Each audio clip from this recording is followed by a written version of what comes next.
ನಮಸ್ಕಾರ. ಕರ್ನಾಟಕ ಈ ದಿನಗೆ ಸ್ವಾಗತ. ನಾನು ತುಳಸಿ ಹರೀಶ್. ಸಮಸ್ತ ವಿವಿಸಿ ವಾಹಿನಿ ವೀಕ್ಷಕರಿಗೆ ಹೊಸ ವರ್ಷದ ಹಾರ್ದಿಕ ಶುಭಾಶಯಗಳು. ಇದೀಗ ಹೆಡ್ಲೈನ್ಸ್.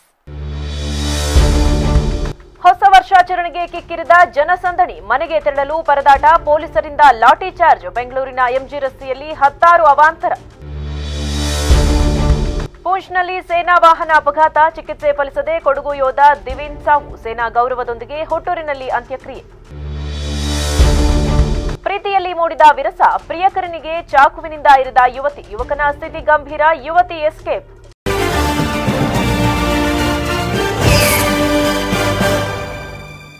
ಹೊಸ ವರ್ಷ ಸಂಭ್ರಮಾಚರಣೆ ಜನಸಾಗರವೇ ನೆರೆದಿದ್ದ ಎಂಜಿ ರಸ್ತೆಯಲ್ಲಿ 10 ಅವಾಂತರಗಳು ಉಂಟಾಗಿದ್ದು, ಸರಿಯಾಗಿ 12 ಗಂಟೆಗೆ ಅದ್ದೂರಿಯಾಗಿ ಹೊಸ ವರ್ಷ ಕೊಂಡಾಡಿದ ಜನಸಮೂಹ ಬಳಿಕ ಮನೆಗೆ ತೆರಳಲು ಪರದಾಡುವ ಸ್ಥಿತಿ ನಿರ್ಮಾಣವಾಗಿದೆ. ಮುನ್ನೆಚ್ಚರಿಕಾ ಕ್ರಮವಾಗಿ ರಾತ್ರಿ 11 ಗಂಟೆಗೆ ಎಂಜಿ ರಸ್ತೆಯಿಂದ ಮೆಟ್ರೋ ಸಂಚಾರ ಬಂದಾದ ಹಿನ್ನೆಲೆ ಸಮೀಪದ ಟ್ರಿನಿಟಿ ಅಥವಾ ಕಬ್ಬನ್ ಪಾರ್ಕ್ ನಿಲ್ದಾಣದಿಂದ ತೆರಳಬೇಕಿತ್ತು. ಇದರಿಂದ ಎಂಜಿ ರಸ್ತೆಯಲ್ಲಿ ಜನದಟ್ಟಣೆ ಉಂಟಾಯಿತು. ನೆರೆದಿದ್ದ ಜನರನ್ನ ಚದುರಿಸಲು ಪೊಲೀಸರು ಲಘು ಲಾಠಿ ಪ್ರಹಾರ ಸಹ ನಡೆಸಿದ್ದಾರೆ. ಇದೇ ವೇಳೆ ಯುವಕನೊಬ್ಬ ಕುಣಿಯುವ ಜೋಶ್ನಲ್ಲಿ ಕಾಲಿಗೆ ಪೆಟ್ಟು ಮಾಡಿಕೊಂಡು ತೀವ್ರ ರಕ್ತಸ್ರಾವವಾದ ದೃಶ್ಯವೂ ಕಂಡುಬಂದಿತು. ಕೊನೆಗೆ ರಕ್ತಸ್ರಾವವಾಗುತ್ತಲೇ ಅಲ್ಲಿಂದ ಯುವಕ ಕಾಲ್ಕಿತ್ತಿದ್ದಾನೆ. ಇನ್ನು ಹೊಸ ವರ್ಷ ಸಂಭ್ರಮಾಚರಣೆ ವೇಳೆ ಕೋರಮಂಗಲ ಪಬ್ ಸ್ಟ್ರೀಟ್ನಲ್ಲಿ ಮಗುವೊಂದು ತಪ್ಪಿಸಿಕೊಂಡಿತು. ಕೂಡಲೇ ಎಚ್ಚೆತ್ತ ಪೊಲೀಸರು ಕೆಲವೇ ಕ್ಷಣಗಳಲ್ಲಿ ಮಗುವನ್ನ ಪತ್ತೆ ಮಾಡಿ ಹೆತ್ತವರ ಮಡಿಲು ಸೇರಿಸುವಲ್ಲಿ ಯಶಸ್ವಿಯಾದರು.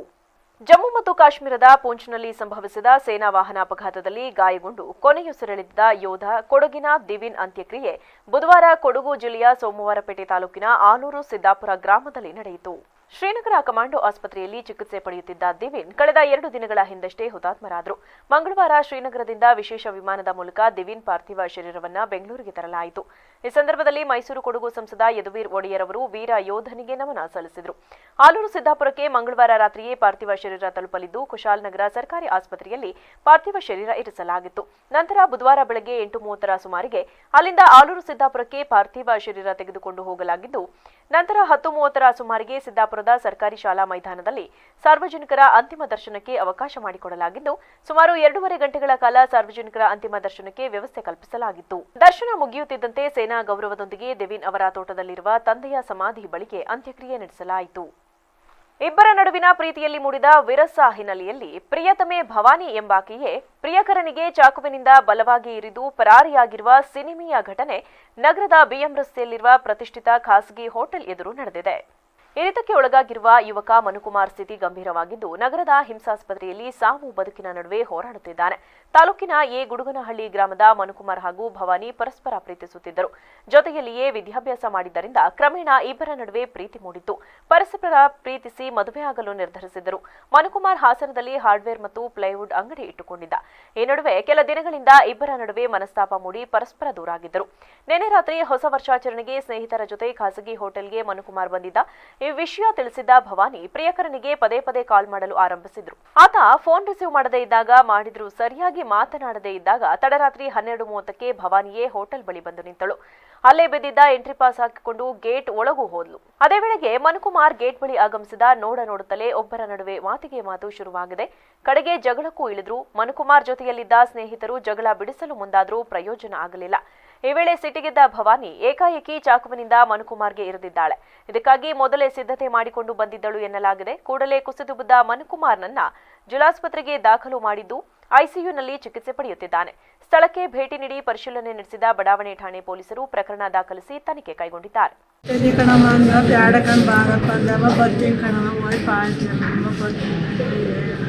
ಆಮೇಲೆ ರಾತ್ರಿ 11:30 ಫೋನ್ ಮಾಡಿದ. ಬಿಟ್ಟು ಟಾರ್ಚರ್ ಕೊಡ್ತಾಳೆ ಕಣಮ್ಮ, ಕಾಂಪ್ಲೆಕ್ಸ್ ಹಾಕಿ ಮಾತಾಡಮ್ಮ ಬೈಯಮ್ಮ ಅಂತ. ಯಾಕೆಲ್ಲ ಹೊಡಿತಿ, ಏನಕ್ಕೆ ನಲ್ಲ ಅಂದೆಲ್ಲ ನಡೆಸಿದ್ವಿ, ಯಾಕೆ ಅವ್ರಿಗೆ ಬೇಡ ಕಣಮ್ಮ, ಈ ಸವಸ್ ಬೇಡ ಕಂಬಾರೋ, ನಿನಗೆ ಬೇಡ, ನಾನು ಹೇಳ್ತೀನಿ ಕೇಳಪ್ಪ, ಸರಿ ಕಣಮ್ಮ ಅಂತೇಳೆಲ್ಲ ತಗೊಂಡಪ್ಪ ನೋಡೋ ಫೋನ್ ಮಾಡ್ತಾಳೆ. ಅಷ್ಟೊತ್ತಿಗೆ ಯಾರು ಫೋನ್ ಮಾಡಿದ್ದು? ಯಾರಿಗೆ ನಿಮ್ಮ ಮಗು ಫೋನ್ ಮಾಡ್ತಿದ್ದಾರೆ? ಏನು ಹೆಸರು ಅವ್ರದ್ದು? ಭವಾನಿ ಅಂತ. ನಿಮ್ಮೂರು? ಈಗ ನಿನ್ನೆ ಏನಾಯ್ತು ಅಂತ ಶಕ ಹೋಟ್ಲಲ್ಲಿ? ಏನು ಅಂತ ಗೊತ್ತಿಲ್ಲ. ಇವ್ನು ಪಾರ್ಟಿಗೆ ಹೋಗಿದ್ದ. ಅವಳೇನೋ ಫೋನ್ ಮಾಡ್ತಾ ಇದ್ದ, ಸಗತ್ತಾಗಿ ಫೋನ್ ಏನೋ ತೆಗ್ದಿಲ್ಲ ಅಂತ ಸಗತ್ತ ಕಲೆಕ್ಟ್ ಮಾಡಿಲ್ಲ. ನಾನು ಫೋನ್ ತೆಗ್ದು ಇವನು ಬೈದವಳೆ, ಅವಳು ಬೈದವಳೆ ಸಗತ್ತಾಗಿ. ಆಮೇಲೆ ನನಗೆ ಫೋನ್ ಮಾಡ್ದೆ, ಅಮ್ಮ ನೋಡಮ್ಮ ಬೇಡ ಅಂದ್ರೆ ಕೇಳ್ತೀನಿ, ಹೇಳಿ ಮತ್ತೆ ಕೇಳಲ್ಲ ಅಂತೀನಿ. ನನ್ನ ಮಗ ನೋಡಮ್ಮ ಕಾಂಗ್ರೆಸ್ ಹೊರಗೆ ಬಂದಿರೋದೆಲ್ಲ ಮುಂದೆ ಬಂದು ಫಸ್ಟ್ ಹೋಗೇನೆ ಇವು ಟಿಕೆಟ್ ಅಂತ ಅಂದರೆ ಹೊರಗಡೆ ಕಾದಳೆ. ಅದು 11 ಗಂಟೆ ಆದಮೇಲೆ ಹಂಗೆ ಬಿಸಿ ಒಳಗೆ ಹೋಗಿರೋದು ಹೋಗಿ ಹುಡುಕಿ ಗಲಾಟೆ ಮಾಡ್ತಿರೋದು ಅವ್ರ ಜೊತೆ ಬರ್ಬೇಕಾದ್ರೆ ನಾನೇ ಕರ್ಕೊಂಡು ಬಂದಿದ್ದೆ ನನ್ನ ಎದುರಿಗೆ ಚುಚ್ಚಿದೆ ಚಾಕು ಕೊಳ್ಕೋದಿಂದ ನನ್ನ ತಮ್ಮ ಅದೇನಪ್ಪ ಅದೇನು ಗೊತ್ತಿಲ್ಲ ನನಗೆ ಅದೇನು ಮಾಡ್ತೀರಿ ಅಂತ ಗೊತ್ತಿಲ್ಲ ಒಂದೇ ಕ್ಲಾಸ್ ಬಿಟ್ಟು ಹೊರಟೆ 12ವರೆಯಲ್ಲಿ ಡಾಕ್ಟ್ರಿಗೆ ಒಂಚೂರು ಸೀರಿಯಸ್ ಆಯಿತು ಚೆಕ್ ಮಾಡ್ಬೇಕು ಏನು ಚಾಕು ತಗೊಬಂದಿದ್ದು ಚಾಕು ಜೋಬಲ್ಲಿ ಇಟ್ಟು ಬಂದಿದ್ದ ಅವಳೆ ಅಶೋಕ ಹೋಟೆಲ್ ಒಳಗಡೆ ಆಮೇಲೆ ಪೊಲೀಸರೆಲ್ಲ ಅಲ್ಲೇ ಇದ್ರು ಅವರೇ ಬಂದು ಅವರು ಕರ್ಕೊಂಡು ಅಡ್ಮಿಟ್ ಮಾಡಿದ್ರು ಅಲ್ಲ ಇಬ್ರು ಒಟ್ಟಿಗೆ ಹೋಗಿದ್ರು ಅಥವಾ ಹೆಂಗೆ ಇಲ್ಲ ಬೇರೆ ಹೋಯ್ತು ಫಸ್ಟ್ ಹೋಯ್ತು ಅವಳು ಹುಡುಕಿ ಹೋಗಿರೋದು ಬಂದಿದ್ದು ಫಸ್ಟ್ ಪಾರ್ಟಿಗೆ ಹೋಯ್ತು ಅವ್ರಿಗೆ ಎಂಟ್ರಿ ಇತ್ತ ಅವ್ರಿಗೆ ಎಂಟ್ರಿ ಇಲ್ಲ ಅವಳಿಗೆ ಇರಲಿಲ್ಲ ಮತ್ತೆ ಹೆಂಗೆ ಹೋಗಿದ್ರು ಅವಳು ಎಂಬತ್ತು ಗೊತ್ತಿಲ್ಲ ಎಲ್ಲ ಹೊರಗಡೆ ಬಂದಿದ್ರು ಯಾರೋ ಪಾಸ್ ಇಸ್ಕೊಂಡು ಹೋಗಿ ಬ್ಯಾಟ್ ಇಸ್ಕೊಂಡು ಒಳಗೆ ಹೋಗಿರೋದು ಬನ್ನಿಗೆ ಅವರು ಇಬ್ಬರು ಲವ್ ಮಾಡ್ತಿದ್ರು ಅದೇನಪ್ಪ ಅದೇನು ಗೊತ್ತಿಲ್ಲ ಮಾಡ್ತಿದ್ರೆ ಮಾಡ್ತಾ ಜಿಲ್ಲಾಧಿಕಾರಿ ಸಿ ಸತ್ಯಭಾಮ ಅವರಿಗೆ ಆಯ್ಕೆ ಶ್ರೇಣಿಯ ಐಎಎಸ್ ಅಧಿಕಾರಿಯಾಗಿ ಬಡ್ತಿ ನೀಡಿ ರಾಜ್ಯ ಸರ್ಕಾರ ಆದೇಶ ಹೊರಡಿಸಿದೆ. ಈ ಮೂಲಕ ಸತ್ಯಭಾಮ ಅವರಿಗೆ ರಾಜ್ಯ ಸರ್ಕಾರ ಹೊಸ ವರ್ಷದ ಉಡುಗೊರೆ ನೀಡಿದೆ. ಕಂದಾಯ ವಿಭಾಗದಲ್ಲಿ ಉತ್ತಮ ಸೇವೆ ಸಲ್ಲಿಸಿದ ಕಾರಣಕ್ಕೆ ರಾಜ್ಯ ಸರ್ಕಾರ ನೀಡಿದ ಉತ್ತಮ ಕಂದಾಯ ಅಧಿಕಾರಿ ಪ್ರಶಸ್ತಿಗೆ ಸತ್ಯಭಾಮ ಸೇರಿದಂತೆ ಜಿಲ್ಲೆಯ ಹಲವು ಅಧಿಕಾರಿಗಳು ಭಾಜನರಾಗಿದ್ದರು. ಇದೀಗ ಡಿಸಿ ಅವರಿಗೆ ಪದೋನ್ನತಿ ಸಿಕ್ಕಿದೆ. ಸತ್ಯಭಾಮ ಅವರು ಈಗಾಗಲೇ 2 ದಶಕಗಳಿಗೂ ಹೆಚ್ಚು ಕಾಲ ಸರ್ಕಾರಿ ಅಧಿಕಾರಿಯಾಗಿ ಸೇವೆ ಸಲ್ಲಿಸಿದ್ದಾರೆ. 2002ರಲ್ಲಿ ಸರ್ಕಾರಿ ಸೇವೆಗೆ ಸೇರಿದ ಇವರು 2012ರಲ್ಲಿ ಕೆಎಎಸ್ ಅಧಿಕಾರಿಯಾಗಿ ಬಡ್ತಿ ಪಡೆಯುವ ಮೂಲಕ ಕರ್ನಾಟಕ ರಾಜ್ಯ ನಾಗರಿಕ ಸೇವೆ ಆರಂಭಿಸಿದರು. 2018ರಲ್ಲಿ ಐಎಎಸ್ ಅಧಿಕಾರಿಯಾಗಿ ಪದೋನ್ನತಿ ಪಡೆದರು. ಅದಾದ ಬಳಿಕ 2020ರಲ್ಲಿ ಮೊದಲ ಬಾರಿಗೆ ಜಿಲ್ಲಾಧಿಕಾರಿಯಾಗಿ ಕೋಲಾರದಲ್ಲಿ ಸೇವೆ ಸಲ್ಲಿಸಿದರು. ಅದಕ್ಕೂ ಮುನ್ನ ಚಿತ್ರದುರ್ಗ, ಚಾಮರಾಜನಗರ ಜಿಲ್ಲಾ ಪಂಚಾಯಿತಿ ಸಿಇಒ ಆಗಿ ಸೇವೆ ಸಲ್ಲಿಸಿದ್ದಾರೆ. ಕೋಲಾರ ಡಿಸಿಯಾಗಿ ಸೇವೆ ಸಲ್ಲಿಸಿದ ಬಳಿಕ ಕರ್ನಾಟಕ ರಾಜ್ಯ ಸಣ್ಣ ಕೈಗಾರಿಕೆಗಳ ಅಭಿವೃದ್ಧಿ ನಿಗಮದ ನಿರ್ದೇಶಕಿ, ಕರ್ನಾಟಕ ರಾಜ್ಯ ಕೈಗಾರಿಕೆ ಮತ್ತು ವಾಣಿಜ್ಯ ಇಲಾಖೆಯ ನಿರ್ದೇಶಕರಾಗಿ ಸೇವೆ ಸಲ್ಲಿಸಿದ್ದರು. ಹಾಲಿ ಹಾಸನ ಡಿಸಿಯಾಗಿರುವ ಸತ್ಯಭಾಮ ಅವರಿಗೆ ಇದೀಗ ಮತ್ತೊಮ್ಮೆ ಪದೋನ್ನತಿ ಸಿಕ್ಕಿದೆ. ಮಾತು ಕಡಿಮೆ ಕೆಲಸ ಹೆಚ್ಚು ಅನ್ನೋ ಹಾಗೆ ಜನಪರ ಕೆಲಸ ಮಾಡುವ ಮೂಲಕ ಜನಸ್ನೇಹಿ ಅಧಿಕಾರಿ ಎಂದೇ ಮನೆ ಮಾತಾಗಿರುವ ಸತ್ಯಭಾಮ ಅವರು ಹಾಸನದ ಡಿಸಿಯಾಗಿ ಬಂದ ನಂತರ ಅನೇಕ ಜನಪರ ಕೆಲಸ ಕಾರ್ಯ ಮಾಡಿದ್ದಾರೆ. ಸರ್ಕಾರದ ಯೋಜನೆಗಳನ್ನು ಅನುಷ್ಠಾನ ಮಾಡುವುದರಲ್ಲಿ ರಾಜ್ಯಕ್ಕೆ ನಂಬರ್ 1 ಅಧಿಕಾರಿ ಎನಿಸಿಕೊಂಡಿದ್ದಾರೆ. ಪ್ರಮುಖವಾಗಿ ಕಂದಾಯ ಇಲಾಖೆಯ ಕಡತ ವಿಲೇವಾರಿ, ಜಿಲ್ಲಾಧಿಕಾರಿಗಳ ಕೋರ್ಟ್ನಲ್ಲಿದ್ದ ಪ್ರಕರಣಗಳ ಇತ್ಯರ್ಥ, ಮುಜರಾಯಿ ದೇವಾಲಯಗಳ ಆಸ್ತಿ ಸರ್ವೆ ಹಾಗೂ ಸಂರಕ್ಷಣೆ, ಪೋಡಿ ದುರಸ್ತಿ ಯೋಜನೆ ಅಚ್ಚುಕಟ್ಟು ಹಾಗೂ ದಾಖಲೆ ರೀತಿಯಲ್ಲಿ ಯಶಸ್ಸು ಕಾಣುವ ಹಾಗೆ ಹಾಸನಾಂಬೆ ಜಾತ್ರಾ ಮಹೋತ್ಸವದ ಆಯೋಜನೆ, ಗ್ಯಾರಂಟಿ ಯೋಜನೆ ಅನುಷ್ಠಾನ, ಸಿಎಸ್ಆರ್ ನಿಧಿ ಹಾಗೂ ದಾನಿಗಳ ಸಹಕಾರದಿಂದ ಸರ್ಕಾರಿ ಶಾಲೆಗಳ ನವೀಕರಣ, ಸುಲಭ ಭೂ ಪರಿವರ್ತನೆ ಹೀಗೆ ನೂರಾರು ಕಾರ್ಯಗಳನ್ನು ಯಶಸ್ವಿಯಾಗಿ ಮಾಡಿ ದಕ್ಷತೆ ಹಾಗೂ ಕರ್ತವ್ಯ ನಿಷ್ಠೆ ಮೆರೆದಿದ್ದಾರೆ. ಪತ್ನಿ ಹಾಗೂ ಆಕೆಯ ಮನೆಯವರ ಕಿರುಕುಳದಿಂದ ಬೇಸತ್ತ ಸಾಫ್ಟ್ವೇರ್ ಇಂಜಿನಿಯರ್ ಒಬ್ಬರು ತಾಲೂಕಿನ ಶೆಟ್ಟಿಹಳ್ಳಿ ಬಳಿಯ ಹೇಮಾವತಿ ಹಿನ್ನೀರಿಗೆ ಹಾರಿ ಆತ್ಮಹತ್ಯೆ ಮಾಡಿಕೊಂಡಿದ್ದಾರೆ. ನಗರದ ಇಂದಿರಾನಗರದ ಜಿಜೆ ಪ್ರಮೋದ್ ಮೃತರು ಡಿಸೆಂಬರ್ 29ರಂದೇ ಮೊಬೈಲ್ ಅನ್ನ ಮನೆಯಲ್ಲೇ ಇಟ್ಟು ಹೊರಹೋಗಿದ್ದ ಪ್ರಮೋದ್ ಹೇಮಾವತಿ ಹಿನ್ನೀರಿನ ಬಳಿ ಬೈಕ್ ನಿಲ್ಲಿಸಿ ನೀರಿಗೆ ಹಾರಿದ್ದಾರೆ. ಇಂದು ಬೆಳಗ್ಗೆ ಮೃತದೇಹ ಪತ್ತೆಯಾಗಿದೆ. ಸೊಸೆ ಹಾಗೂ ಮನೆಯವರ ಹಿಂಸೆಯಿಂದಲೇ ಮಗ ಆತ್ಮಹತ್ಯೆ ಮಾಡಿಕೊಂಡಿದ್ದಾನೆ ಎಂದು ಪ್ರಮೋದ್ ಪೋಷಕರು ಹಾಗೂ ಸಂಬಂಧಿಕರು ಆರೋಪಿಸಿದ್ದಾರೆ. ಜಿಜೆ ಪ್ರಮೋದ್ ಮತ್ತು ಹೇಮಾವತಿ ನಗರದ ನಿವಾಸಿ ನಂದಿನಿ ನಡುವೆ 7 ವರ್ಷಗಳ ಹಿಂದೆ ಮದುವೆಯಾಗಿತ್ತು.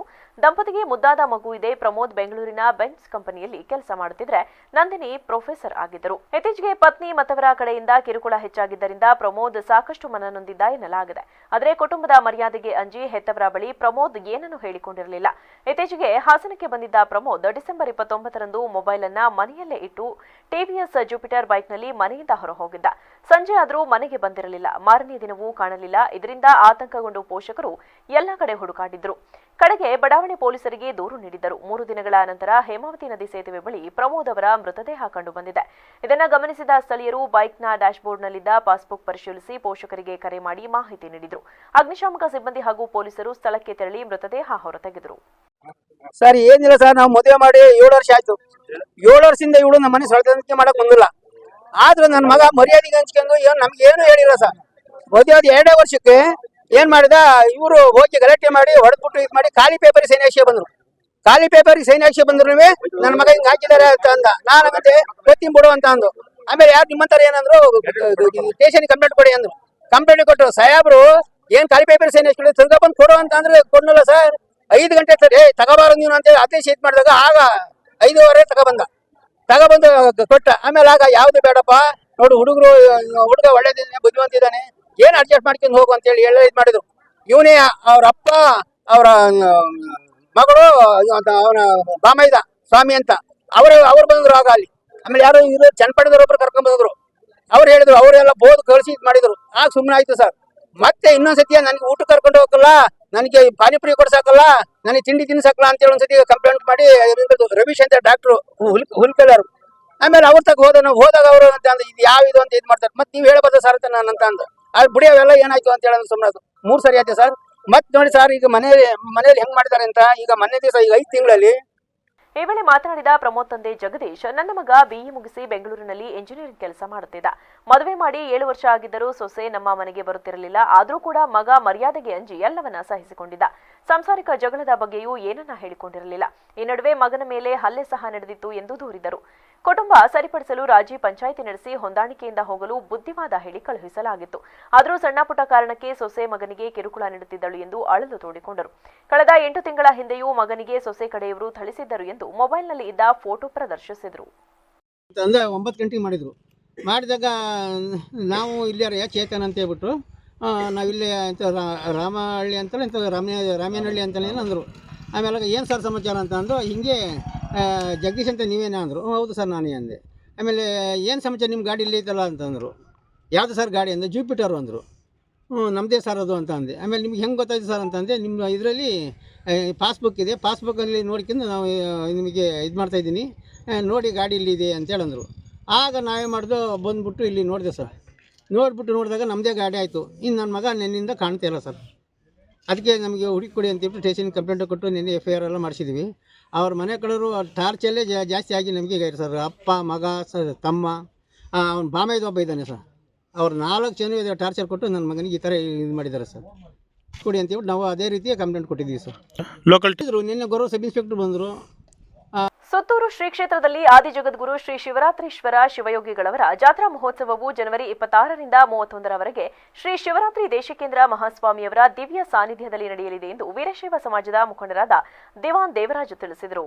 ಸಕಲೇಶಪುರ ಪಟ್ಟಣದ ಸಕಲೇಶ್ವರ ಸ್ವಾಮಿ ದೇವಸ್ಥಾನದ ಮುಂಭಾಗ ಸುತ್ತೂರು ಜಾತ್ರಾ ಪ್ರಚಾರ ರಥಕ್ಕೆ ಸ್ವಾಗತಿಸಿ ಮಾತನಾಡಿದ ಅವರು, 6 ದಿನಗಳ ಕಾಲ ನಡೆಯುವ ಈ ಜಾತ್ರಾ ಮಹೋತ್ಸವದಲ್ಲಿ ರಥೋತ್ಸವ, ತೆಪ್ಪೋತ್ಸವ, ಕೆಂಡೋತ್ಸವ ಹಾಗೂ ಲಕ್ಷ ದೀಪೋತ್ಸವ ಸೇರಿದಂತೆ ಮುಂತಾದ ಧಾರ್ಮಿಕ ಕಾರ್ಯಕ್ರಮಗಳು ನಡೆಯಲಿದ್ದು, ಮಠಾಧೀಶರು, ಸಾಹಿತಿಗಳು ಸೇರಿದಂತೆ ವಿವಿಧ ಗಣ್ಯರು ಜಾತ್ರಾ ಮಹೋತ್ಸವದಲ್ಲಿ ಭಾಗವಹಿಸಲಿದ್ದಾರೆ. ಪ್ರತಿದಿನ 40ರಿಂದ 45 ಸಾವಿರ ಭಕ್ತಾದಿಗಳು ತಂಗಲು ವ್ಯವಸ್ಥೆ ಮಾಡಲಾಗಿದೆ ಎಂದು ಮಾಹಿತಿ ನೀಡಿದರು. JSS ನಲ್ಲಿ ಒಂದು ನಮ್ಮ ಬದುಕಿನ ಸಾಂಸ್ಕೃತಿಕ ನಡೆಗಳ ಒಂದು ಉತ್ಸಾಹ ನಡೀತಕ್ಕಂಥದ್ದು ಬಹಳ ವಿಶೇಷ. ಕಳೆದ 50-60 ವರ್ಷಗಳಿಂದ ನಡೆಸ್ಕೊಂಡು ಬಂದು ಅಲ್ಲಿ ನಡೀತಕ್ಕಂಥ ವೈಭವೋಪೇತ ಕೆಂಡೋತ್ಸವಗಳು, ಪೂಜಾ ಕಾರ್ಯಗಳು, ಸಾಮೂಹಿಕ ವಿವಾಹಗಳು, ಕೃಷಿ ವಸ್ತು ಪ್ರದರ್ಶನ, ಆಟ ಏನು ನಮ್ಮ ಗ್ರಾಮೀಣ ಕ್ರೀಡಾಕೂಟಗಳು, ಹೀಗೆ 10 ಹಲವು ಕ್ರೀಡಾಕೂಟಗಳನ್ನು ಏರ್ಪಾಡು ಮಾಡಿ ಅಲ್ಲಿ ಒಂದು ನಮ್ಮ ಕರ್ನಾಟಕದ, ಭಾರತದ, ಜಗತ್ತಿನ ಶ್ರೇಷ್ಠ ನಡೆಗಳನ್ನ ಪರಿಚಯಿಸತಕ್ಕಂಥ ಕೆಲಸವನ್ನ ಸುತ್ತೂರು ಶ್ರೀ ಕ್ಷೇತ್ರದ ಸಂಸ್ಥೆ ನಡೆಸ್ಕೊಂಡು ಬರ್ತಾ ಇದೆ. ಆ ಎಲ್ಲ ಕಾರ್ಯಕ್ರಮಗಳಿಗೂ ಕೂಡ ಸಕಲೇಶಪುರದಿಂದ ಎಲ್ಲರೂ ಕೂಡ ಆಗಮಿಸಿ ಕಾರ್ಯಕ್ರಮವನ್ನು ನೋಡಿ ಕಣ್ತುಂಬಿಕೊಂಡು. ಮಲೆನಾಡು ವೀರಶೈವ ಸಮಾಜದ ಕಾರ್ಯದರ್ಶಿ ಯಡಹಳ್ಳಿ ಮಂಜುನಾಥ್ ಮಾತನಾಡಿ, ಸುತ್ತೂರು ಮಠಕ್ಕೆ ಬೆಳೆಗಾರರು, ರೈತರ ಬಗ್ಗೆ ವಿಶೇಷ ಕಾಳಜಿ ಇದ್ದು, ಪ್ರತಿ ವರ್ಷ ನಡೆಯುವ ಜಾತ್ರಾ ಮಹೋತ್ಸವದಲ್ಲಿ ರೈತರಿಗೆ ಅರಿವು ನೀಡುವಂತಹ ಕಾರ್ಯಕ್ರಮವನ್ನು ವಿಶೇಷವಾಗಿ ಹಮ್ಮಿಕೊಳ್ಳಲಾಗುತ್ತದೆ. ಪ್ರತಿ ವರ್ಷದಂತೆ ಈ ಬಾರಿಯೂ ಭಜನಾ ಮೇಳ, ವಸ್ತು ಪ್ರದರ್ಶನ, ಕೃಷಿ ಮೇಳ, ಸ್ಥಳದಲ್ಲೇ ಚಿತ್ರ ರಚಿಸುವ ಸ್ಪರ್ಧೆ, ಚಿತ್ರಸಂತೆ, ಸೋಭಾನೆ ಪದ, ರಂಗೋಲಿ, ಗಾಳಿಪಟ ಸ್ಪರ್ಧೆ, ಕುಸ್ತಿ ಪಂದ್ಯಾವಳಿ ಸೇರಿದಂತೆ ವಿವಿಧ ಸಾಂಸ್ಕೃತಿಕ ಕಾರ್ಯಕ್ರಮಗಳು ನಡೆಯಲಿದ್ದು, ಸಾಮೂಹಿಕ ವಿವಾಹವನ್ನ ಆಯೋಜಿಸಲಾಗುತ್ತಿದೆ ಎಂದು ತಿಳಿಸಿದರು. ಸುತ್ತೂರು ಜಾತ್ರಾ ಪ್ರಯುಕ್ತ ರಥ ಮೈಸೂರಿನಿಂದ ಹೊರಟು ಮತ್ತು ಮೈಸೂರಿಗೆ ಹೋಗ್ತದೆ. ಅದು 1 ತಿಂಗಳು ಪ್ರಯಾಣವನ್ನು ಮಾಡ್ತಾರೆ. ನಿನ್ನೆ ಬೇಲೂರು, ಹಾಸನ ಮುಗಿಸಿಕೊಂಡು ಈ ದಿವಸ ಸಕಲೇಶಪುರಕ್ಕೆ ಬಂದಿರ್ತಾರೆ. ಈ ಜಾತ್ರೆಯ ವಿಶೇಷ ಏನಪ್ಪಾ ಅಂದ್ರೆ, ಈ ಸಾರಿ ತಾರೀಕು 26, 1, 25ರಿಂದ 31, 1, 25 ತನಕ ಜಾತ್ರೆ ನಡೀತದೆ. ಈ ಜಾತ್ರೆಯ ವಿಶೇಷ ಏನಪ್ಪಾ ಅಂದ್ರೆ, ಅಲ್ಲಿ ನೀವು ಹೋಗಿ ಆ ಜಾತ್ರೆಯನ್ನು ನೋಡಿ ಅನುಭವಿಸಬೇಕು. ಅಲ್ಲಿ ವಿಶೇಷ ಅಂದ್ರೆ 3-4 ಕಡೆ ನಾಟಕಗಳು ನಡೀತಾ ಇರ್ತದೆ. ಒಂದೊಂದು ಕಡೆ ಒಂದೊಂದು ನಾಟಕ ನಡೀತಾ ಇರ್ತದೆ. ಆ ನಾಟಕದಲ್ಲಿ ಒಂದು ವಿಶೇಷಗಳು ಇರ್ತದೆ. ಮತ್ತು ಅದೇ ರೀತಿ ಮುಂದಿನ ಕಾರ್ಯಕ್ರಮಗಳಲ್ಲಿ ಅನೇಕ ಶ್ರೀಶಾಸ್ತ್ರ ಹರಿಹರ ಪುತ್ರ ಅಯ್ಯಪ್ಪ ಸ್ವಾಮೀಜಿಯವರ 7 ವರ್ಷದ ದೇಗುಲದ ವಾರ್ಷಿಕ ಪೂಜೆ ಹಾಗೂ ಪಡಿ ಪೂಜೆಯನ್ನ ಅದ್ದೂರಿಯಾಗಿ ಆಚರಿಸಲಾಗುತ್ತದೆ ಎಂದು ಶ್ರೀ ಅಯ್ಯಪ್ಪ ಸ್ವಾಮಿ ಚಾರಿಟಬಲ್ ಟ್ರಸ್ಟ್ನ ಕಾರ್ಯದರ್ಶಿ ಯಮಸಂಧಿ ಪಾಪಣ್ಣ ತಿಳಿಸಿದರು. ಬೇಲೂರು ಪಟ್ಟಣದ ಯಗಚಿ ದಡದಲ್ಲಿ ನೆಲೆಸಿರುವ ಶ್ರೀ ಅಯ್ಯಪ್ಪ ಸ್ವಾಮಿ ದೇಗುಲದಲ್ಲಿ ಸುದ್ದಿಗಾರರೊಂದಿಗೆ ಮಾತನಾಡಿದ ಅವರು, ಭಕ್ತರ ಸಹಕಾರ ಮತ್ತು ಅಯ್ಯಪ್ಪ ಸ್ವಾಮಿಯ ಮಾಲಾಧಾರಿಗಳ ಸಹಕಾರದಿಂದ ಈಗಾಗಲೇ 8 ವರ್ಷದ ಹಿಂದೆ ಶ್ರೀ ಶಾಸ್ತಾನ ದೇವಾಲಯದ ನಿರ್ಮಾಣ ಮಾಡಲಾಗಿದೆ. 7ನೇ ವರ್ಷದ ವಾರ್ಷಿಕ ಪೂಜೆ ಹಾಗೂ ಶಬರಿಮಲೆಯಲ್ಲಿ ನಡೆಯುವ ರೀತಿಯಲ್ಲಿ ಪಡಿ ಪೂಜೆಯನ್ನ ಏರ್ಪಡಿಸಲಾಗಿದ್ದು, ಜನವರಿ 3ರಂದು ದೇಗುಲದಿಂದ ಶ್ರೀಯವರ ಆಭರಣಗಳನ್ನು ಮೆರವಣಿಗೆಯಲ್ಲಿ ತರಲಾಗುವುದು. ನಂತರ ಜನವರಿ 4ರಂದು ಬೆಳಗ್ಗೆ 8 ಗಂಟೆಗೆ ಪಂಚಾಮೃತ ಅಭಿಷೇಕ, ನವಗ್ರಹ ಹೋಮ, ಗಣಪತಿ ಹೋಮ, ಸುಬ್ರಹ್ಮಣ್ಯ ಹೋಮ ಸೇರಿದಂತೆ ವಿವಿಧ ಧಾರ್ಮಿಕ ಕಾರ್ಯಗಳನ್ನು ಜರುಗಲಿದ್ದು, ಸುಮಾರು 5,000 ಭಕ್ತರಿಗೆ ಪ್ರಸಾದ ವಿನಿಯೋಗ ನಡೆಸಲಾಗುವುದೆಂದು ವಿವರಿಸಿದರು. 3ನೇ ತಾರೀಕು ಶುಕ್ರವಾರ ಸಂಜೆ 5 ಗಂಟೆಗೆ ಚೆನ್ನಕೇಶವ ಸ್ವಾಮಿ ದೇವಾಲಯದಿಂದ ನೂತನವಾಗಿ ಆಭರಣ ಮೆರವಣಿಗೆ ಕಾರ್ಯಕ್ರಮವನ್ನು ಹಮ್ಮಿಕೊಂಡಿದ್ದೇವೆ. ಸಮಸ್ತ ನಾಗರಿಕ ಬಂಧುಗಳು, ಅಯ್ಯಪ್ಪ ಸ್ವಾಮಿ ಮಾಲಾಧಾರಿಗಳು ಆ ಕಾರ್ಯಕ್ರಮದಲ್ಲಿ ಭಾಗವಹಿಸಿ ಶ್ರೀ ಸ್ವಾಮಿಯವರ ಕೃಪೆಗೆ ಪಾತ್ರರಾಗಬೇಕು. ಹಾಗೆಯೇ 4/1/2025 ಶನಿವಾರ ಬೆಳಗ್ಗೆ 8 ಗಂಟೆಗೆ ಮಹಾಮಂಗಳಾರತಿ ಶ್ರೀ ಡಾಕ್ಟರ್ ಸಂತೋಷ್ ಗುರೂಜಿಯವರು ಪ್ರವಚನ ನಡೆಸಲಿದ್ದಾರೆ. ತದನಂತರ ಅನ್ನ ಸಂತರ್ಪಣೆ ಕಾರ್ಯಕ್ರಮ.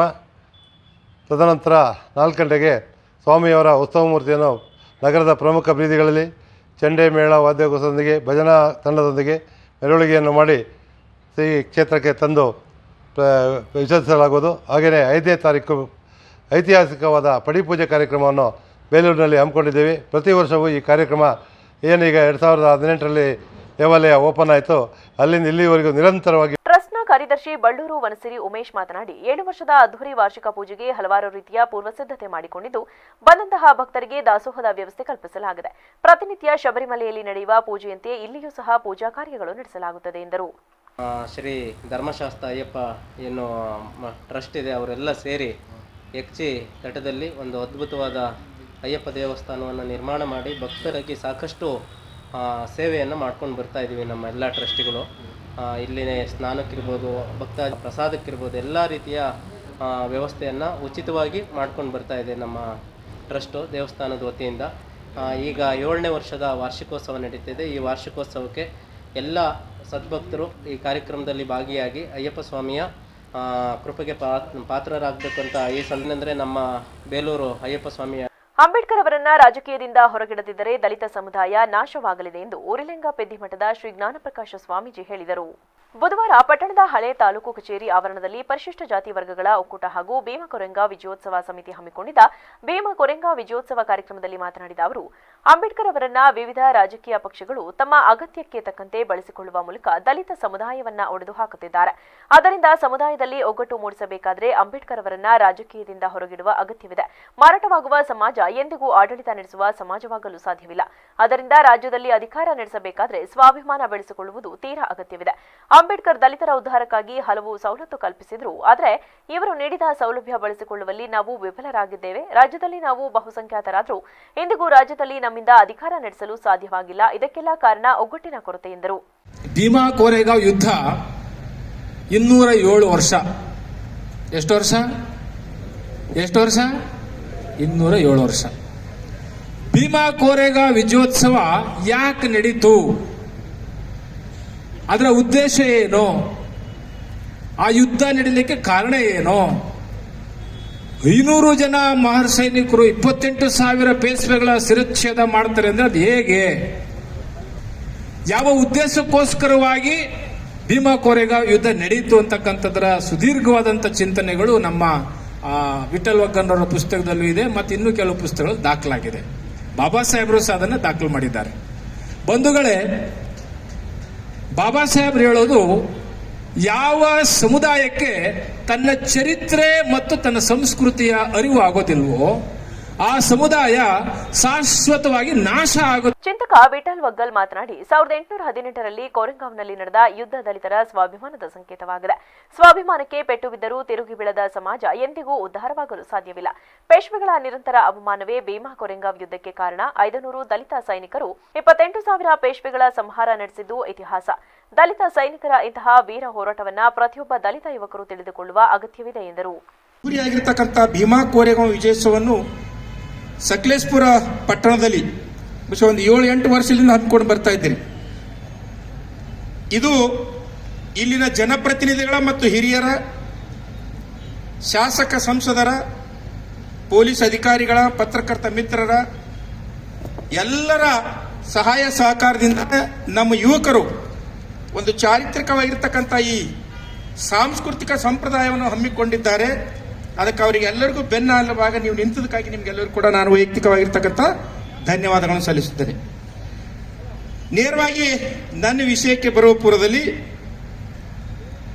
ಗುರುಗಳ ಮಾತಾಡಿರ್ತಕ್ಕಂಥ ಒಂದೊಂದು ಜರ ಟಚ್ ಅಪ್ ಮಾಡ್ಕೊಂಡು ಮುಂದೆ ಹೋಗ್ಬಿಡ್ತೀನಿ. ಚರಿತ್ರೆ ಬಗ್ಗೆ ಗುರುಗಳು ಹೇಳಿದ್ರು. ಬಾಬಾ ಸಾಹೇಬರು ಮತ್ತು ಅವರ ಶಿಷ್ಯರಾಗಿರ್ತಕ್ಕಂಥ ಬಿ ಶ್ಯಾಮ್ ಸುಂದರ್ ಸಾಹೇಬ್ರನ್ನ ಮಾತು ಹೇಳ್ತಾರೆ. ಯಾವ ವ್ಯಕ್ತಿಗೆ ತನ್ನ ಚರಿತ್ರೆ ಗೊತ್ತಿರುವುದಿಲ್ಲವೋ ಆತ ಒಬ್ಬ ಅನಾಥ ಮಗು ಇದ್ದ ಹಾಗೆ ಅಂತ. ಯಾವ ವ್ಯಕ್ತಿಗೆ ತನ್ನ ಚರಿತ್ರೆ ಗೊತ್ತಿರುವುದಿಲ್ಲವೋ ಆತ ಒಬ್ಬ ಅನಾಥ ಮಗು ಇದ್ದ ಹಾಗೆ. ಯಾರು ಅವನನ್ನು ಎತ್ತಿಕೊಳ್ಳುತ್ತಾರೋ ಅವನನ್ನೇ ಅಪ್ಪ ಅಂತ ತಿರುಗಾಡ್ತಾನೆ. ಇವತ್ತ ಸಂವಿಧಾನದ ವಿಷಯದ ಬಗ್ಗೆ ಮತ್ತು ಸದನದಲ್ಲಿ ನಡೆದಿರ್ತಕ್ಕಂಥ ಲೋಕಸಭಾ ಸದನದಲ್ಲಿ ನಡೆದಿರ್ತಕ್ಕಂಥ ವಿಷಯದ ಬಗ್ಗೆ ಪ್ರತಿಪಾದನೆ ಮಾಡ್ತಕ್ಕಂಥ ನಮ್ಮ ಸಮಾಜದ ನಾಯಕರು ನೋಡಿರ್ಬೋದು. ಅಲ್ಲಿ ಹೋಗಿ ಅವರಿಗೆಲ್ಲ ಅಪ್ಪ ಅಂತಕ್ಕಂಥವ್ರು ಅವ್ರು ಯಾಕೆ ಕಿಡ್ನಿ ಸಮಸ್ಯೆ ಇರುವ ರೋಗಿಗಳು ಡಯಾಲಿಸಿಸ್ ಮಾಡಿಸಿಕೊಳ್ಳುವ ಮೂಲಕ ಹಲವು ವರ್ಷಗಳ ಕಾಲ ಬದುಕಬಹುದಾಗಿದೆ ಎಂದು ಶಾಸಕ ಸಿಮೆಂಟ್ ಮಂಜು ಹೇಳಿದರು. ಸಕಲೇಶಪುರ ಪಟ್ಟಣದ ಕ್ರಾಡ್ ಆಸ್ಪತ್ರೆಯಲ್ಲಿ ಆವರಣದಲ್ಲಿರುವ ಆಯುಷ್ ಆರೋಗ್ಯ ಕೇಂದ್ರದ ಒಳಾಂಗಣದಲ್ಲಿ ನವೀಕರಣಗೊಂಡ ಡಯಾಲಿಸಿಸ್ ಕೇಂದ್ರವನ್ನು ಉದ್ಘಾಟಿಸಿ ಮಾತನಾಡಿದ ಅವರು, ಕಿಡ್ನಿ ರೋಗಿಗಳ ಅನುಕೂಲಕ್ಕಾಗಿ ಡಯಾಲಿಸಿಸ್ ಕೇಂದ್ರ ಕೆಲವು ವರ್ಷಗಳಿಂದ ಕ್ರಾಡ್ ಆಸ್ಪತ್ರೆ ಆವರಣದಲ್ಲಿ ಕಾರ್ಯನಿರ್ವಹಿಸುತ್ತಿತ್ತು. ಆದರೆ ಈ ಹಿಂದೆ ಕಾರ್ಯನಿರ್ವಹಿಸುತ್ತಿದ್ದ ಡಯಾಲಿಸಿಸ್ ಕೇಂದ್ರದ ಕೊಠಡಿ ಸಂಪೂರ್ಣ ಒಳಾಂಗಣದಲ್ಲಿದ್ದು, ಕೊಠಡಿಯಲ್ಲಿ ಗಾಳಿ ಬೆಳಕು ಸಹ ಅತ್ಯಂತ ಕಡಿಮೆ ಇದ್ದಿದ್ದರಿಂದ ಡಯಾಲಿಸಿಸ್ ರೋಗಿಗಳು ಡಯಾಲಿಸಿಸ್ ಮಾಡಿಸಿಕೊಂಡು ಹೊರಬರುವಷ್ಟರಲ್ಲಿ ಸುಸ್ತಾಗುತ್ತಿದ್ದರು. ಈ ಹಿನ್ನೆಲೆಯಲ್ಲಿ ಡಯಾಲಿಸಿಸ್ ರೋಗಿಗಳ ಅನುಕೂಲಕ್ಕಾಗಿ ಡಯಾಲಿಸಿಸ್ ಕೇಂದ್ರದ ಕೊಠಡಿಯನ್ನ ಬದಲಾವಣೆ ಮಾಡಲಾಗಿದ್ದು, ಇದರ ಸದುಪಯೋಗವನ್ನು ಪಡೆದುಕೊಳ್ಳಿ ಎಂದು ತಿಳಿಸಿದರು. ಡಯಾಲಿಸಿಸ್ ಕೇಂದ್ರವನ್ನು ನೂತನವಾಗಿ ಉದ್ಘಾಟನೆ ಮಾಡಿದ್ದೀವಿ. ಹಿಂದೆ ಹಾಸ್ಪಿಟ್ಲ್ ಒಳಗಡೆ ಕಾರ್ಯನಿರ್ವಹಣೆ ಮಾಡ್ತಾ ಇತ್ತು. ಪೇಷಂಟ್ಗಳು ಹಾಸ್ಪಿಟ್ಲ್ ಒಳಗಡೆ ತುಂಬ ದೂರ ನಡ್ಕೊಂಡು ಹೋಗಿ ಡಯಾಲಿಸಿಸ್ ಮಾಡ್ಕೊಂಡು ಹೊರಗಡೆ ಬರ್ತಕ್ಕಂಥದ್ದು ತುಂಬ ಕಷ್ಟ ಆಗ್ತಾಯಿತ್ತು. ಮತ್ತು ಅಲ್ಲಿ ಸ್ವಲ್ಪ ಮೂಲಭೂತ ಸೌಕರ್ಯಗಳು ಕೂಡ ಕೊರತೆ ಇತ್ತು. ಇವತ್ತು ಡಯಾಲಿಸಿಸ್ಸು ಬಹುಮುಖ್ಯ ಇವತ್ತು. ಯಾಕೆಂದರೆ ಹಲವಾರು ಜನಗಳಿಗೆ ಕಿಡ್ನಿ ವೈಫಲ್ಯದಿಂದ ಡಯಾಲಿಸಿಸ್ ಮಾಡ್ತಿರ್ತಕ್ಕಂಥದ್ದು ದಿನನಿತ್ಯ ನೋಡ್ತಾ ಇದ್ದೀವಿ. ನಾನು ಶಾಸಕನಾದ ನಂತರದಲ್ಲಿ ಆಲೂರು ಸಮೇತ ಡಯಾಲಿಸಿಸ್ ಕೇಂದ್ರ ಇತ್ತಿಲ್ಲ. ಆಲೂರು ಸಮೇತ ಡಯಾಲಿಸಿಸ್ ಕೇಂದ್ರವನ್ನು ಪ್ರಾರಂಭ ಮಾಡಿದ್ದೀವಿ. ಇಲ್ಲಿರ್ತಕ್ಕಂಥ ಕೇಂದ್ರವನ್ನು ಸ್ವಲ್ಪ ನೂತನವಾಗಿ ಸ್ವಲ್ಪ ಹೈಟೆಕ್ ಆಗಿ ಈ ಆಯುಷ್ ಬಿಲ್ಡಿಂಗಲ್ಲಿ ಒಂದು ರೂಮ್ನ ನಾವು ಪಡ್ಕೊಂಡು ಇಲ್ಲಿ ಈಗ 5 ಬೆಡ್ಡಿನ ಡಯಾಲಿಸಿಸ್ ಕೇಂದ್ರವನ್ನು ಮಾಡಿದ್ದೀವಿ. ಇದರಲ್ಲಿ ಇನ್ನೊಂದೇನು ಹೇಳ್ತಾರೆ, ಅನುವಂಶಿಕ ಅಂತಕ್ಕಂಥ ಈ ಬಿಳಿ ರಕ್ತ ಕಣವನ್ನು, ಕೆಂಪು ರಕ್ತ ಕಣವನ್ನು ಯಾರಿಗೆ ಕಮ್ಮಿ ಇರುತ್ತೆ ಅವ್ರಿಗೂ ಕೂಡ ಕೊಡ್ತಕ್ಕಂಥ ಕೆಲಸವನ್ನು ಕೂಡ ಮಾಡಬೇಕು. ಇದರ ಸದುಪಯೋಗವನ್ನು ಸಾರ್ವಜನಿಕರು ಪಡ್ಕೊಬೇಕು. ಏಕೆಂದರೆ ಮಧ್ಯಮ ವರ್ಗದವರು ಬಡವರಿಗೆ ಡಯಾಲಿಸಿಸ್ ಮಾಡಬೇಕು ಅಂದರೆ ಡೈಲಿ 1,000 ರೂಪಾಯಿ ಖರ್ಚಾಗುತ್ತೆ ವಾರಕ್ಕೆ. ಈ ನಿಟ್ಟಲ್ಲಿ ಸರ್ಕಾರದ ವತಿಯಿಂದ ಆಗಿರ್ತಕ್ಕಂಥ ಕಾರ್ಯಕ್ರಮ ನಮ್ಮೆಲ್ಲರ ಇಚ್ಛೆ ಒಂದೇ, ಆರೋಗ್ಯಕ್ಕೆ ಹೆಚ್ಚಿನ ಆದ್ಯತೆಯನ್ನು ಕೊಡಬೇಕು. ಈ ಭಾಗದಲ್ಲಿ ಏನು ಡಯಾಲಿಸಿಸ್ ಮಾಡೋಕ್ಕಾದ್ರೆ ಅವ್ರಿಗೆ ಅನುಕೂಲ ಆಗಬೇಕು ಅಂತಕ್ಕಂಥ ಉದ್ದೇಶದಿಂದ ಇವತ್ತು ಈ ಕಾರ್ಯಕ್ರಮವನ್ನು ನೆರವೇರಿಸಿದ್ದೀವಿ. ಎಲ್ಲರೂ ಕೂಡ ಇದರ ಸದುಪಯೋಗ ಪಡ್ಕೊಬೇಕು ಅಂತೇಳಿ ನಾನು ಮನವಿನ ಮಾಡ್ತೇನೆ ಇಡೀ ಕ್ಷೇತ್ರದ ಜನತೆಗೆ. ತಾಲೂಕು ವೈದ್ಯಾಧಿಕಾರಿ ಡಾಕ್ಟರ್ ಮಹೇಶ್ ಮಾತನಾಡಿ, ಶಾಸಕರ ಮಾರ್ಗದರ್ಶನದಲ್ಲಿ 5 ಹಾಸಿಗೆಯ ಡಯಾಲಿಸಿಸ್ ಕೇಂದ್ರವನ್ನು ಮಾಡಲಾಗಿದೆ. ಪ್ರಾರಂಭಿಕವಾಗಿ 3 ಹಾಸಿಗೆಗಳಿದ್ದು ನಂತರ 2 ಹಾಸಿಗೆಗಳನ್ನು ವಿಸ್ತರಿಸಲಾಗುವುದು. ಸಕಲೇಶಪುರ ತಾಲೂಕು ಸೇರಿದಂತೆ ಬೇಲೂರು ತಾಲೂಕಿನ ಅರೆಹಳ್ಳಿ ಸುತ್ತಮುತ್ತಲಿನ ಪ್ರದೇಶಗಳು, ಆಲೂರು ತಾಲೂಕಿನ ಕೆಲವು ಪ್ರದೇಶಗಳಿಂದ ಸಹ ಡಯಾಲಿಸಿಸ್ ಮಾಡಿಸಿಕೊಳ್ಳಲು ರೋಗಿಗಳು ಬರುತ್ತಿದ್ದಾರೆ. ಒಟ್ಟು 90 ಜನಕ್ಕೆ ಡಯಾಲಿಸಿಸ್ ಮಾಡಬಹುದಾಗಿದ್ದು ಸದ್ಯ 65 ಮಂದಿ ನೋಂದಣಿ ಮಾಡಿಕೊಂಡಿದ್ದಾರೆ ಎಂದು ಮಾಹಿತಿ ನೀಡಿದರು. ನಂತರ ಸಾಕಷ್ಟು ಶಾಸಕರ ಮಾರ್ಗದರ್ಶನಮಯ ಈ ಘಟಕವನ್ನು ಆಯುಷ್ ಆಸ್ಪತ್ರೆಗೆ ವರ್ಗಾಯಿಸಿ ಇಲ್ಲಿ ಒಟ್ಟು 5 ಹಾಸಿಗೆಗಳನ್ನ ಮಾಡ್ತಾ ಇದ್ದೀವಿ. ಅಂದರೆ ಇನ್ನು 2 ಹಾಸಿಗೆ ಇಲ್ಲಿಗೆ ಶಿಫ್ಟ್ ಆಗುತ್ತೆ. ಈಗ ಪ್ರಾರಂಭಿಕವಾಗಿ 3 ಹಾಸಿಗೆ ಮಾಡಿದ್ದೀವಿ. ಒಟ್ಟು ನಾವು 90 ಸೈಕಲ್ ತನಕ ಮಾಡ್ಬೋದು ಇಲ್ಲಿ. ಸೊ ನಮ್ಮಲ್ಲಿರುವಂತಹ ಎಲ್ಲ ರೋಗಿಗಳು ನಮ್ಮ ಸಕಲೇಶಪುರ ತಾಲೂಕಿನ ಮತ್ತು ಆಲೂರು ತಾಲೂಕಿನ ಕೆಲವು ರೋಗಿಗಳು ಇಲ್ಲಿ ಬಂದು ಚಿಕಿತ್ಸೆಯನ್ನು ಪಡಿತಾ ಇದ್ದಾರೆ. ಇದು ಒಂದು ಡಯಾಲಿಸಿಸ್ ಘಟಕ ಪ್ರಾರಂಭ ಆದಮೇಲೆ ಇಲ್ಲೇ ಮತ್ತೊಂದಾಗಿ ಥ್ಯಾಲಸೀಮಿಯಾ ಘಟಕ ಅಂತಲೂ ಪ್ರಾರಂಭ ಮಾಡಿದ್ದೇವೆ. ಅದರ ಉದ್ದೇಶ ಏನಂತಂದರೆ ನಮ್ಮ ಸಕಲೇಶಪುರದಲ್ಲಿ 19 ಮಕ್ಕಳು ಹಿಮೋಗ್ಲೋಬಿನ್ ಅನುವಂಶಿಕ ಕಾಯಿಲೆಯಿಂದ ಬಳಲ್ತಾ ಇದ್ದಾರೆ. ಅವ್ರಿಗೂ ಸಹ ನಾವಿಲ್ಲಿ ಮುಂದಿನ ದಿನಗಳಲ್ಲಿ ಅಂದರೆ ಜನವರಿ ಮಾಹೆಯಿಂದ ಕೆಂಪು ರಕ್ತ ಕಣಗಳ ಉತ್ಪತ್ತಿ ಅನುವಂಶಿಕವಾಗಿ ಕಾಯಿಲೆ ಸಮಸ್ಯೆ ಇರುತ್ತೆ. ಅಂಥ ಮಕ್ಕಳಿಗೆ 21 ದಿವಸ ಅಥವಾ 26 ದಿವಸಕ್ಕೆ ಒಂದ್ಸಲ ರಕ್ತವನ್ನು ಬದಲಾಯಿಸಿಕೊಡ್ಬೇಕಾಗುತ್ತೆ. ಆ ಒಂದು ಘಟಕವನ್ನು ಸಹ ನಾವಿಲ್ಲಿ ಪ್ರಾರಂಭ ಮಾಡಿದ್ದೇವೆ. ಇದರ ಉದ್ಘಾಟನೆಯನ್ನು ಶ್ರೀಯುತ ಶಾಸಕರು ನೆಲೆಸಿಕೊಟ್ಟಿದ್ದಾರೆ. ಅವರಿಗೆ ನಮ್ಮ ಇಲಾಖೆ ವತಿಯಿಂದ ಈ ನೆಫ್ರೋ ಸಂಸ್ಥೆ ವತಿಯಿಂದ ಅವರಿಗೆ ಸ್ವಾಗತವನ್ನು ಕೋರ್ತೇವೆ. ದಲಿತ ಪ್ರಗತಿಪರ ಸಂಘಟನೆಗಳ ವತಿಯಿಂದ 207ನೇ ವರ್ಷದ ಭೀಮಾ ಕೊರೆಂಗ ವಿಜಯೋತ್ಸವ ಕಾರ್ಯಕ್ರಮ ಸರಳವಾಗಿ ಮಳವಳ್ಳಿ ಪಟ್ಟಣದ ಅಂಬೇಡ್ಕರ್ ವೃತ್ತದಲ್ಲಿ ಆಚರಿಸಲಾಯಿತು. ಕಾರ್ಯಕ್ರಮಕ್ಕೂ ಮುನ್ನ ಡಾಕ್ಟರ್ ಬಿಆರ್ ಅಂಬೇಡ್ಕರ್ ಅವರ ಪ್ರತಿಮೆಗೆ ಹಾರ ಹಾಕಿ ಪುಷ್ಪಾರ್ಚನೆ ಮಾಡಲಾಯಿತು. ಈ ವೇಳೆ ವಕೀಲ ಜಗದೀಶ್ ಮಾತನಾಡಿ, ಕೊರೆಂಗ ಯುದ್ಧದಲ್ಲಿ ಹುತಾತ್ಮರ ಕುಟುಂಬದವರು ಇದುವರೆಗೂ ಜೈಲಿನಲ್ಲಿ ಇದ್ದು ಇನ್ನೂ ಷಡ್ಯಂತರ ನಡೆಯುತ್ತಿದೆ. ಇದರ ಬಗ್ಗೆ ಹೋರಾಟ ಮಾಡಬೇಕಾಗಿದೆ ಎಂದರು. ಒಂದು ಕಡೆ ದಾಖಲು ಮಾಡ್ತಾರೆ ಏನಂತಂದ್ರೆ, ಪ್ರಪಂಚ ಹಲವಾರು ಯುದ್ಧಗಳನ್ನ ಕಂಡಿದೆ. ಅದರಲ್ಲೂ 2 ವಿಶ್ವಯುದ್ಧಗಳನ್ನ ಕಂಡಿದೆ. ಮೊದಲನೇ ವಿಶ್ವಯುದ್ಧ ಮತ್ತು 2ನೇ ವಿಶ್ವಯುದ್ಧ. ಈ ಯುದ್ಧಗಳನ್ನ ಮೀರಿಸುವಂಥ ಒಂದು ಯುದ್ಧ ನಡೆದಿತ್ತು. ಅದು ಇತಿಹಾಸದಲ್ಲಿ ಔತು ಹೋಗಿದೆ. ಅದನ್ನು ಬಾಬಾ ಸಾಹೇಬ್ರು ಅದನ್ನು ಎಕ್ಕಿ ಹೊರಗಡೆ ತೆಗೆಯೋದ್ರ ಮುಖಾಂತರ ಅದನ್ನು ಮುಂಚೂಣಿಗೆ ತಂದಿದ್ರು ಅಂತೇಳಿ ಒಂದು ಕಡೆ ದಾಖಲು ಮಾಡ್ತಾರೆ. ಏನು ಅದು ವಿಜಯೋತ್ಸವ, ಏನದು ಯುದ್ಧ ಅಂತ ಹೇಳಿದ್ರೆ ಇದೇ ಭೀಮಾ ಕೊರೆಂಗ ಯುದ್ಧ. ನಮ್ಮ ಜಯರಾಜ್ ಅವ್ರು ಮಾತಾಡ್ತಾ ಹೇಳಿದ್ರು, ಇದು ಏನಕ್ಕೆ ನಡೀತು, ಏನಕ್ಕಾಗಿ ನಡೀತು ಅಂತ. ಇದು ಹಣಕ್ಕಾಗಿ ನಡೆದಿಲ್ಲ, ಭೂಮಿಗಾಗಿ ನಡೆದಿಲ್ಲ, ಬರೀ ಸ್ವಾಭಿಮಾನಕ್ಕೋಸ್ಕರ ನಡೆದಂಥ ಯುದ್ಧ ಇದು, ಸ್ವಾಭಿಮಾನ. ಇದ್ರ ಹಿನ್ನೆಲೆನ ಗಮನಿಸಿದ್ರೆ ನಾವು ಬ್ರಿಟಿಷರು 2ನೇ ಬಾಜಿರಾಯನ ಮೇಲೆ ದಂಡೆತ್ತಿ ಯುದ್ಧ ಸಾರಿರ್ತಾರೆ. 2ನೇ ಬಾಜಿರಾಯ ಬ್ರಿಟಿಷರ ಮೇಲೂ ಯುದ್ಧ ಸಾರಿರ್ತಾರೆ. ಡಿಸೆಂಬರ್ 27ನೇ ತಾರೀಕು ಯುದ್ಧ ಘೋಷಣೆ ಆಗಿರುತ್ತೆ. ಕಾರಣಾಂತರದಿಂದ ಡಿಸೆಂಬರ್ 31ಕ್ಕೆ ಯುದ್ಧನ ಶಿಫ್ಟ್ ಮಾಡಿರ್ತಾರೆ. ಯುದ್ಧ ಅಂತಂದ್ರೆ ಏಕಾಏಕಿ ಮಾಡಂಗಿರಲಿಲ್ಲ, ಅವಾಗ ಷರತ್ತುಗಳಿರ್ತಿತ್ತು. ಆ ಷರತ್ತಿನ ಆಧಾರದ ಮೇಲೆ ಎಲ್ಲಿ ಪ್ಲೇಸು ಮತ್ತು ಸ್ಪಾಟು ದಿನಾಂಕವನ್ನು ಗುರುತು ಮಾಡಿ ಯುದ್ಧ ಮಾಡುವಂಥ ಸನ್ನಿವೇಶ ನಿಗದಿಯಾಗಿತ್ತು. ಅಂಥ ಸಂದರ್ಭದಲ್ಲಿ ಮಹರ್ ರೆಜಿಮೆಂಟ್ ಅಂತ ತುಂಬ ಆ್ಯಕ್ಟಿವ್ ಒಂದು ಸೇನೆ ಇತ್ತು. ಅದು ಬದುಕಿರೋ ಜೀವಿತಾವೃತ್ತಿಯೂ ಕೂಡ ತನ್ನ ಸ್ವಾಭಿಮಾನಕ್ಕೋಸ್ಕರ ಸ್ವತಂತ್ರ ಹೋರಾಟವನ್ನು ಮಾಡ್ತಾ ಇತ್ತು. ಅದು ಈ ಅಸ್ಪೃಶ್ಯ ನೀಚ ಒಂದು ಪರಿಸ್ಥಿತಿಯ ವಿರುದ್ಧವಾಗಿ ಹೋರಾಡ್ತಿರೋದ್ರಿಂದ ಬ್ರಿಟಿಷರು ಅದನ್ನು ಪ್ರೇರೇಪಣೆ ಮಾಡ್ತಾ ಅದನ್ನು ಸಾಕ್ತಾ ಇದ್ರು. ಬ್ರಿಟಿಷರು ಅದ್ರ ಸಹಾಯ ಕೇಳ್ತಾರೆ. ನಾವು ಈಗ 2ನೇ ಬಾಜಿರಾಯದ ಮೇಲೆ ಯುದ್ಧ ಸಾರ್ತಾ ಇದ್ದೀವಿ, ದಯಮಾಡಿ ನೀವು ನಮಗೆ ಸಹಾಯ ಮಾಡಿ, ನೀವೇನಾದ್ರೂ ನಮಗೆ ಸಹಾಯ ಮಾಡಿ. ಇದೀಗ ಸಂಕ್ಷಿಪ್ತ ಸುದ್ದಿಗಳು. ಚನ್ನರಾಯಪಟ್ಟಣ ತಾಲೂಕು ಕಸಬಾ ಹೋಬಳಿ ಮಾದೇಗೌಡನ ಕುಪ್ಪಲು ಸರ್ಕಾರಿ ಪ್ರಾಥಮಿಕ ಶಾಲೆಯಲ್ಲಿ ಹೊಸ ವರ್ಷದ ಆಚರಣೆ ಮಾಡಲಾಯಿತು. ಈ ಸಂದರ್ಭದಲ್ಲಿ ಶಾಲಾ ಮುಖ್ಯೋಪಾಧ್ಯಾಯರಾದ ರಂಗಸ್ವಾಮಿ, ಸಹ ಶಿಕ್ಷಕ ಶಿವಣ್ಣ, ನಾಡಪ್ರಭು ಕೆಂಪೇಗೌಡರು ಸೇನೆಯ ರಾಜ್ಯ ಉಪಾಧ್ಯಕ್ಷ ಗಣೇಶ್, ನಲ್ಲೂರು ಗ್ರಾಮ ಪಂಚಾಯಿತಿ ವಾಟರ್ ಮ್ಯಾನ್ ಕುಮಾರ್, ಶಾಲಾ ಸ್ವಚ್ಛತಾ ಸಮಿತಿಯ ರಮೇಶ್ ಸೇರಿದಂತೆ ಇತರರು ಹಾಜರಿದ್ದರು. ಕೊನೆಯಲ್ಲಿ ಮತ್ತೊಮ್ಮೆ ಹೆಡ್ಲೈನ್ಸ್. ಹೊಸ ವರ್ಷಾಚರಣೆಗೆ ಕಿಕ್ಕಿರಿದ ಜನಸಂದಣಿ, ಮನೆಗೆ ತೆರಳಲು ಪರದಾಟ, ಪೊಲೀಸರಿಂದ ಲಾಠಿ ಚಾರ್ಜ್. ಬೆಂಗಳೂರಿನ ಎಂಜಿ ರಸ್ತೆಯಲ್ಲಿ 10 ಅವಾಂತರ. ಪೂಂಚ್ನಲ್ಲಿ ಸೇನಾ ವಾಹನ ಅಪಘಾತ, ಚಿಕಿತ್ಸೆ ಫಲಿಸದೆ ಕೊಡಗು ಯೋಧ ದಿವಿನ್ ಸಾವು. ಸೇನಾ ಗೌರವದೊಂದಿಗೆ ಹುಟ್ಟೂರಿನಲ್ಲಿ ಅಂತ್ಯಕ್ರಿಯೆ. ಪ್ರೀತಿಯಲ್ಲಿ ಮೂಡಿದ ವಿರಸ, ಪ್ರಿಯಕರನಿಗೆ ಚಾಕುವಿನಿಂದ ಇರಿದ ಯುವತಿ, ಯುವಕನ ಸ್ಥಿತಿ ಗಂಭೀರ, ಯುವತಿ ಎಸ್ಕೇಪ್. ಕ್ಷಣ ಕ್ಷಣದ ಸುದ್ದಿಗಾಗಿ ನೋಡ್ತಾ ಇರಿ ವಿವಿಸಿ ಟಿವಿ, ಸತ್ಯದ ಕಡೆ ನಮ್ಮ ನಡೆ.